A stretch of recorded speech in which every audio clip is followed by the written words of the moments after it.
Hey everybody, Michael here from Adventurous Real Estate Investors. Today, I'm here with my good friend Marcus Long from A Long Legacy, and we are actually at the Abbey at Bury St. Edmunds. And Marcus and I are actually standing in the crypt of the Abbey, which is pretty cool. This was built in 1065 AD, so that is almost 1100 years ago, which is pretty wild, right? Pretty crazy. But today, Marcus and I are going to talk to you about 4 ways that you can leverage your experience in the military to be a successful real estate investor.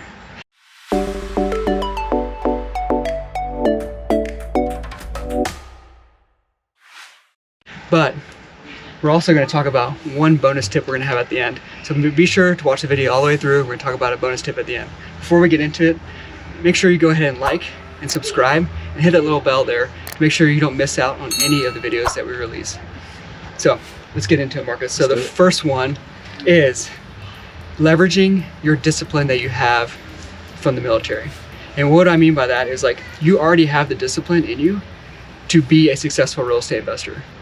The discipline that you learned during basic training.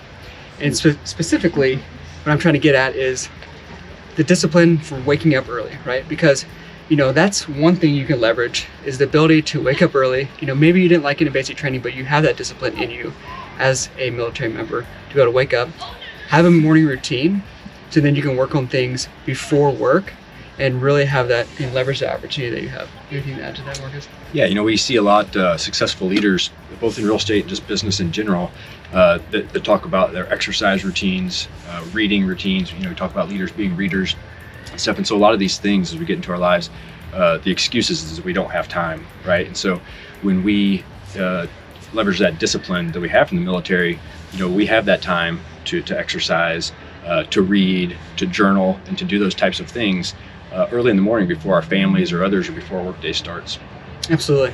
So that's great. So leverage the discipline that you already have that was instilled in you during basic training. The second one is leveraging your deployment. And I'm going to let Marcus kind of take on this. Every military member is most likely going to have a deployment sometime in their career, but leverage that time you have during your deployment in order to be a successful real estate investor.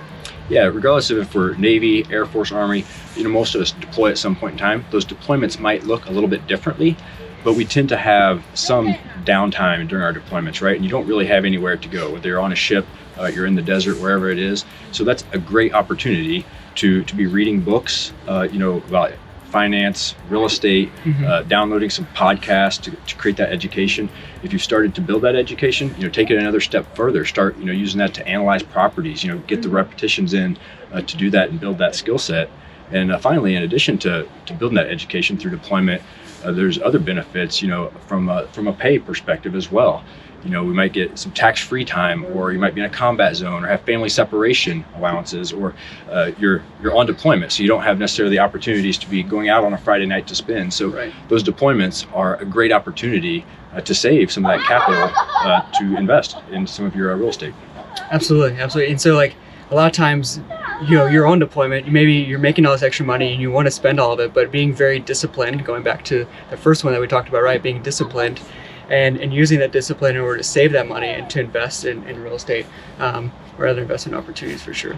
The third one that we have for you is leveraging the time zone that you're in. So whether, you know, being in the military, you're stationed across all 4 time zones in CONUS, in the continental US, but also you could be stationed in Hawaii, Japan, Guam, like all over basically in the world. And so being able to understand the time zones that you're in and then leveraging that to your benefit, right? So for example, Suzy and I are currently in Cambridge, England, right? So that is 5 hours ahead of Eastern time.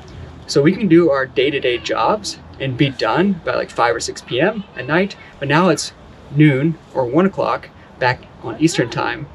And so we can work through the night here and be able to work while it's still, you know, the afternoon time there in the US. And so do you have anything to add to that, Marcus? No, I think just, you know, we have the fortune that kind of coming home at the end of our day and spending some evening hours to do that. You know, if you're on the other side, Hawaii or Japan, you know, it might be very early morning hours, but going back to the discipline, you're getting up early anyway, right? Maybe, you know, instead of the reading or exercise or stuff, maybe you are using that time to make those phone calls back to CONUS, and then you do your reading and that kind of stuff in the evening. Yeah, absolutely, couldn't agree more. So the fourth and final way here is you can leverage your geographic relationships, meaning that as military members, we move, most of us move quite often, right? And we build relationships all over the country. And so those relationships that we build are kind of building relationships all over the country. They're in different geographic locations, and sometimes those geographic locations could be areas that you potentially want to invest in. And so thinking back on all the people that you've met in your military career, and then maybe making a list of all the people that you met and where they're located. Hey, and maybe that's a market that you're interested in investing in. Well, hey, now you have potentially a boots on the ground partner there. Maybe you can ask them, hey, can you go check out this property for me? Or hey, can you go do this for me or whatever in that specific market? Yeah, absolutely. We move around as military members every 2, 3, 4 years ourselves, and then the entirety of the command or the people that we're working with, they come from different geographic areas within the U.S. and they move around and stuff as well. And so that's really a leg up compared to some that might just be in one geographic area all the time, where we kind of have a network throughout the entire country. So no matter where we want to invest, we have relationships there. Absolutely, because a network is directly proportional to your net worth. And a network in real estate investing is the lifeblood of real estate investing, no matter if it's single family or it's multifamily. So to wrap it all up real quick, to recap the four, the first one is leveraging your discipline that you've gained through basic training. Second one is leveraging your deployment. Third one is leveraging the time zone that you're currently in. And the final one that we talked about was leveraging your geographic relationships. Now, we said at the very beginning of this that we have a bonus tip for you, right? There's one thing you need to avoid while being a military member, and that is purchasing a house at every single duty location that you're at. So I'll let Marcus kind of elaborate on this a little bit here, but yeah, I think a lot of us, some of the first that are in real estate from the military, some of the first advice you get is to buy a house every command that you go to and rent it out when you leave. And I would say don't do that unless you have analyzed as a rental before you buy the property, right? Especially in the Navy, me for example, we are sometimes stationed in expensive markets, Hawaii, San Diego, and places like that. And while there is good real estate investments in every market, too many of us that receive that advice act on it and buy the house that we want to live in that market that doesn't actually cash flow as a rental when it's time to leave. So if you're going to buy it at every duty station and rent it out, you need to analyze it as a rental property before it's purchased. Right. Don't just buy anything that you suit your fancy at that time, huge house, whatever the max BAH you can use to buy that property, because I guarantee you it's most likely not going to cash flow at the end, like Marcus is saying. So make sure you're very disciplined. Again, going back to number one, leveraging your discipline, be very disciplined and make sure you buy properties that are going to cash flow once you leave. And that doesn't mean to let that keep you from investing, right? There's a market that makes sense for you, and you're going to leverage those relationships throughout the country to be able to invest in those markets versus the expensive one that you were in possibly. Absolutely.